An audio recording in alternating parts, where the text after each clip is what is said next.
குழந்தை வேலை முடிச்சிட்டோம். அப்புறமா பெண்களை பார்க்கவே முடியாது. என்னதான் ஃபஸ்ட்டு வெளியிலேருந்து அழைச்சிட்டு வந்தாங்க. செகண்ட் இப்போ என் மருமகளை அழைச்சிட்டு வந்த காரணம் என்ன, மக்களுக்கெல்லாம் தெரிய வச்சு ராஜா இல்லையேன்னு ஒரு சின்ன ஒரு ஏக்கம் இருந்துச்சு. இருந்தாலும் மக்கள் எல்லாருமே சொல்லவே இல்லை, சைலண்டாக தான். அப்பா எப்பயுமே எனக்கு ஏதாவது வேணும்னா அது முன்னாடி அப்பா பண்ணுவாரு. அந்த இடத்துல அத்தை எனக்கு இருந்து இப்போ பண்றாங்க. எனக்கு எது இது வேணும் அப்படின்னு சொல்றதுக்கு முன்னாடி அது என்கிட்ட இருக்கும். நானும் சிந்தும் முதல்ல சாப்பிட்டோம். நம்பி லேட்டாக வந்தது. அவங்களே எடுத்து சர்வ் பண்ணாங்க. ஓகே, இதுதான் கரெக்டு. நம்ம கணவருக்கு நம்ம பரிமாறணும், நான் சொல்லக்கூடாது. அவங்களே எடுத்து பரிமாறினாங்களா.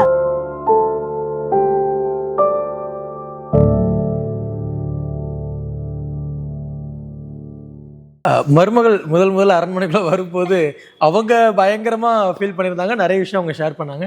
நீங்க எப்படி ஃபீல் பண்ணீங்க? திருப்பி இமோஷன் ஆகுது. ஃபர்ஸ்ட் டைம் நானும் சேரட்டில் தான் வந்தேன். எல்லாருமே யூஸ்வலாக வெளியிலே கோஷா இங்கே பெண்களை பார்க்கவே முடியாது. என்னதான் ஃபஸ்ட்டு வெளியிலேருந்து அழைச்சிட்டு வந்தாங்க. செகண்ட் இப்போ என் மருமகளை அழைச்சிட்டு வந்த காரணம் என்ன, மக்களுக்கெல்லாம் தெரிய வச்சு மருமகள் வந்திருக்கு, ஒரு டாக்டராக வந்திருக்கு, பயன்படுத்திக்கணும், நம்மளும் பயன்படுத்திக்கணும், அவங்களும் பயன்படுத்திக்கணும். இன்னும் சிறப்பமாக இது முடிஞ்ச அளவுக்கு அந்த கால ராஜாக்கள் மாதிரி நம்ம பெருசாக செலவு பண்ணவோ ஏதோ கொண்டு வரவோ திட்டங்கள் கொண்டு வர முடியாது. கவர்மெண்ட் செய்யக்கூடிய நல்ல விஷயங்களை நம்ம முடிஞ்ச அளவுக்கு அதை எடுத்து சேர்க்கிறதுக்கு நம்ம அதுக்கு ஒரு கருவியாக இருக்கணும்னு என்னுடைய கருத்தை. அதை பார்க்கும்போது பிரம்மாண்டமாக இருந்துச்சு. ராஜா இல்லையேன்னு ஒரு சின்ன ஒரு ஏக்கம் இருந்துச்சு. இருந்தாலும் மக்கள் எல்லாருமே சொல்லவே இல்லை, சைலண்டாக தான். பெருசாக நான் அதை அனௌன்ஸ் பண்ணாமல் தான் கூப்பிட்டு வந்தோம். யாருக்கும் தெரியாமல் நான் காரை விட்டு இறங்கி ஒரு ஓரமாக நின்று வேடிக்கை பார்த்தேன். நான் அப்படி வர முடியல. ஸோ நான் இது ஒரு ரசித்து பார்க்கும்போது எல்லாருமே நிறைய பேர் ஆனந்த கண்ணீர் விட்டதையும் பார்த்தேன். எனக்கு அது ரொம்ப மகிழ்ச்சியாகவும் இருந்துச்சு. எப்பவுமே ராஜா முந்தைய ஒரு பிறந்தநாள் நிகழ்வின் போது கூட நம்ம பார்த்துருந்தோம். ராஜா அந்த ஊர்வலமாக அழைச்சிட்டு போகும்போது அவ்வளோ பேர் அவ்வளோ மகிழ்ச்சியாக சாலையோரம் நின்றுட்டு இருந்தவங்களே ஆனந்த கண்ணீர் விட்டதெல்லாம் நம்மளால பார்க்க முடியுது. அவர் மேலே அவ்வளோ அன்பு வச்சிருக்காங்க. ஆமாம். ஸோ அப்படிங்கும்போது அவங்களுக்கு துணையா வர்றவங்களுடைய உங்களுக்கு மேலேயும் அவங்க அன்பு வச்சிருக்காங்க, எதிர்பார்ப்பு நிறைய இருக்கு. நிச்சயமா. ராஜா நீங்க சொல்லுங்க ராஜா, இப்போ உங்க 2 வாட்டி பேசும்போது அந்த பாண்டிங் ரொம்ப அழகா இருந்தது, ரொம்ப கியூட்டா இருந்தது அந்த கான்வர்சேஷனே. இப்போ அம்மாவுக்கும் அவங்களுக்குமான அந்த பாண்டிங் அவங்களுக்கு என்னை காட்டிலேயே அம்மா ரொம்ப கம்ஃபர்டா ஃபீல் பண்றாங்க. அவங்க ரொம்ப ஒரு பாண்டிங் நல்லா இருக்கு அம்மாவோட. நீங்க கூட வெளியே ஊர் போங்க, அதான் அம்மா அத்தை இருக்காங்கல்ல, அத்தை கூட தான் நான் இருப்பேன் அப்படின்னு சொல்லிட்டு என்கிட்ட இது பேசுவாங்க. ஏன்னா அவங்களுக்கு அவங்கள அம்மா அவங்க ஸ்டேட்டில் பார்க்குறாங்க.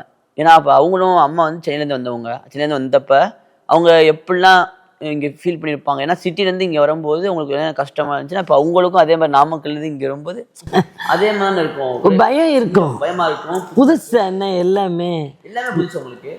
அதனால் அம்மா அப்பப்போ சொல்லுவாங்க, நான் இப்படிதான்ப்பா இருந்தேன், இந்த மாதிரி பழகிட்டேன் அவங்க ஒன்றும் சொல்லும்போது அவங்கள ரிலேட் பண்ணிக்கிறாங்க. நம்மளுக்கு ஓரளவுக்கு நோக்கம் தெரியும்ல, டக்குன்னு அதுதான் அதுக்கு என்ன வேணும் நினச்சி அதை உடனே அதுக்கு சரி. இப்போ கூட அவங்க நினைக்கும் முன்னே செஞ்சிற அளவுக்கு நமக்கு யூஸ்வலாக அது எனக்கு ஒரு கிஃப்ட் அது எனக்கு.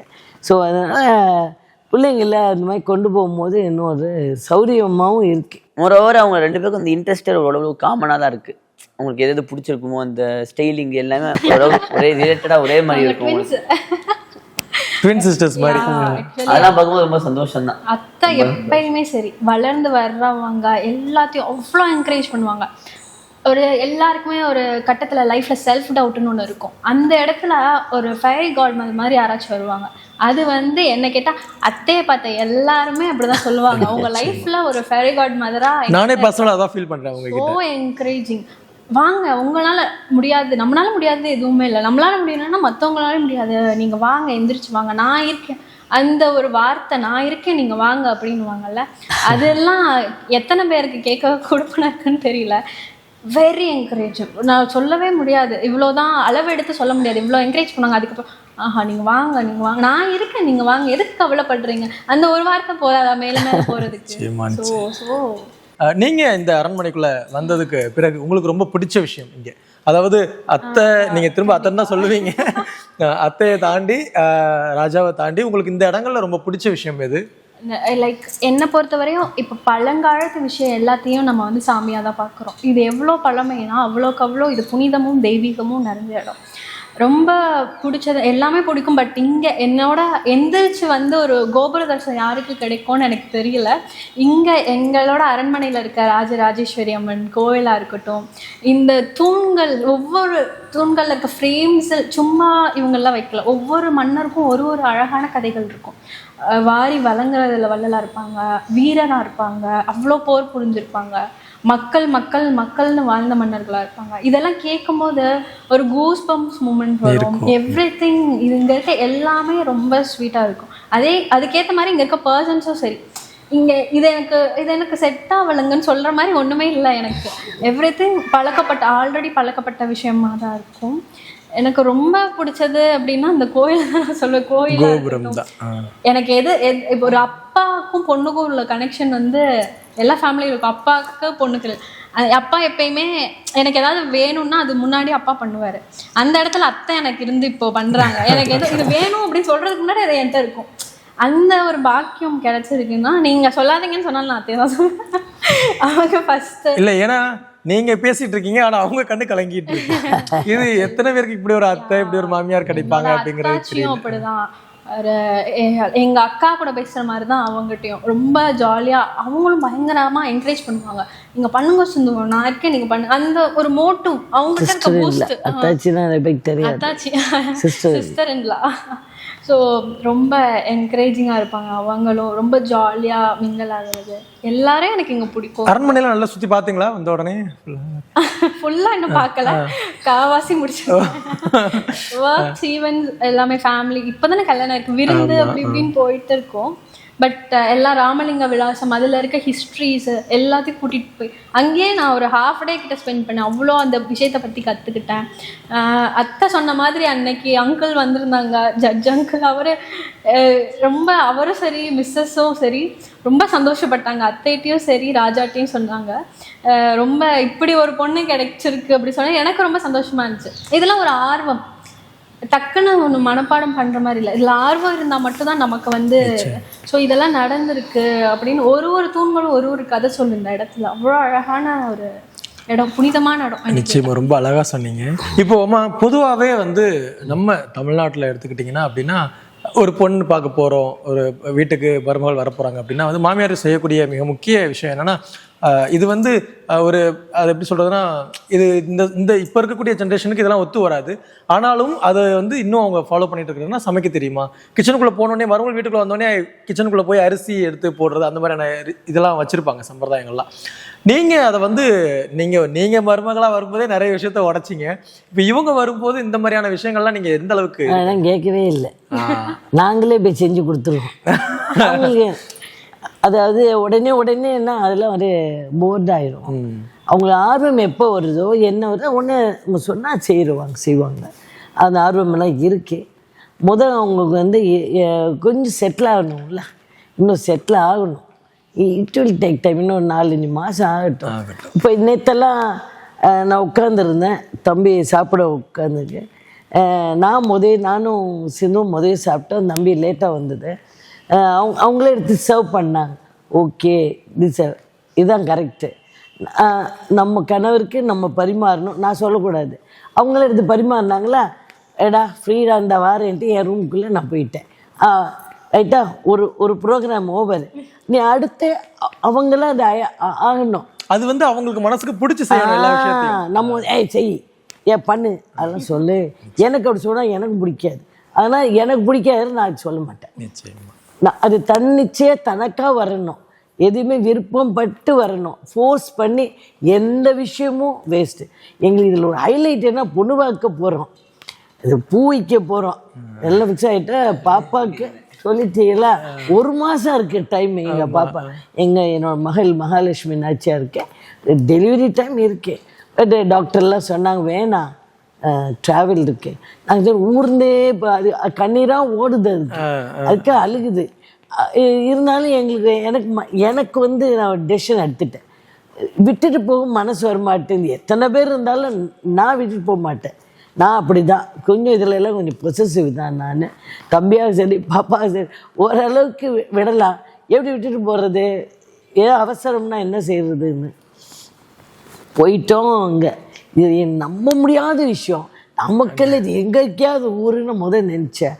பொண்ணு அங்கேயா, ஐயோ ரொம்ப தூரமாக்கி நம்ம சப்ஜெக்ட் எங்கேயாவது தெரிய போகுது யோசிச்சு போன்னு பார்த்தேன். கடைசியில் வந்து அவங்க ராம்நாடில் இங்கே கமுதி பக்கத்தில் கிராமம், அவங்க அப்பா பிறந்த ஊர். ஆனால் செட்டில்டுன்னு அங்கே செட்டில்னால அவங்க அப்பா வெல்வர்ஸ் இன் சப்ஜெக்ட். சரி, எங்கள் அப்பா அதுமாதிரி வெல்வர்ஸ் இன் சப்ஜெக்ட்னால எனக்கு கிளாஸ் எடுத்த மாதிரி அவங்க அப்பா ஒரு அவுட்லைன் சொல்லிட்டாங்க. நாங்கள் இங்கே பிக்கப் பண்ணிக்கலாம், அது ஒன்றும் பிரச்சனை இல்லைன்னு யோசிச்சுக்கிட்டு இருக்கான். தமால்னு வந்து பாப்பாவுக்கு அங்கே போன இடத்துல குழந்தை பிறந்துச்சு. எனக்கு அது ரொம்ப சந்தோஷம். உங்கள் அப்பா கிட்ட என்னன்னா படபடான்னு வந்துச்சு. எங்கள் க்ளோஸ் ஃபேமிலி இன்டிமேட் பீப்புள் 50 பேர். அதாவது இவங்க சைடில் அத்தைகள், எங்கள் சைடு எங்கள் அக்கா, எங்கள் சைடில் எங்கள் அண்ணன். அதாவது வெரி க்ளோஸ். வேறு வெளியாளுன்றது ஒரு லைன் கூட அவுட்லைன் இல்லை. ஃபேமிலி அரண்மனை சம்மந்தப்பட்டவங்க மட்டும், எங்கள் வீட்டாளுங்க மட்டும் போயிருக்கோம். இப்படி பிறந்துச்சா என்ன செய்யறதுனே தெரியல. ராத்திரி நான் அவங்க அப்பாவுக்கு ஃபோன் பண்ணி, தம்பி வெரி சாரி, என்ன செய்யறது தெரியல. அம்மா குழந்தை பிறக்கிறது தான் முக்கியம். இதை வந்து நம்ம சாயங்காலம் கூட வச்சுக்கலாம். அவங்க 100 பேர் வந்திருக்காங்க, அவங்க வீட்டாளுங்க எல்லாரும் பொறுமையாக இருந்து எனக்கு அவ்வளோதான். அதுக்கப்புறம் எந்த யோசனையும் கிடையாது. அதுக்கு மேலே என்ன இருக்குது, அவங்க அப்பா சொன்ன வார்த்தை இது அருமையான வார்த்தை. குழந்தை வேலை முடிச்சிட்டோம். அப்புறமா அப்போ காலையிலையும் சாயங்காலமும் வந்து அப்படி கவனிச்சாங்க. 10 நாள் இருக்க வேண்டி வந்துச்சு பாருங்க. அங்கேயே குழந்தை பிறந்துச்சு. ரொம்ப இவங்க அக்கா உள்ள போயிட்டாங்க. என்ன நாமக்கல்லில் இருக்கிற ஆஞ்சநேயர், அன்றைக்கி நரசிம்மமூர்த்தி, அவர் டிசைட் பண்ணிட்டார் போல் அங்கே வந்து பிறக்கணும், பொருணை பாண்டியன் அங்கே பிறக்கணும்னு இருந்திருக்காரு. அவர் சொந்த ஊர். இப்போ எங்கேயா பிறந்தேன், நாமக்கல்ல பிறந்தேன். அரண்மனையில் நாமக்கல்லா. அவர் ஒரு பாலிமிட்டி ஜமீன் வாரிசு ஒரு பக்கம் சிங்கம்பெட்டி, ஒரு பக்கம் ராம்நாத். இப்போ எங்கேயா பிறந்தா நாமக்கல். அவர் பிறந்து அவங்க அத்தையை கூப்பிட்டு வந்திருக்கார். ஸோ இதெல்லாம் வந்து இறைவன். எங்கள் ராஜா, அங்கே ராஜாவை தான் என்னோட பேரனாக பிறந்து வந்தாங்கன்னு நாங்கள் எல்லாருமே யோசிச்சு எல்லாருமே அமைதியாகிட்டாங்க. நான் நினச்சேன் எல்லோரும் நின்று என்னை பிச்சு பேக்க போகிறாங்க. என்னமோ இப்படி பிறந்துருச்சு. நல்ல விஷயம். பிறந்து வரும்போதே ஒரு பாசிட்டிவ் தானே.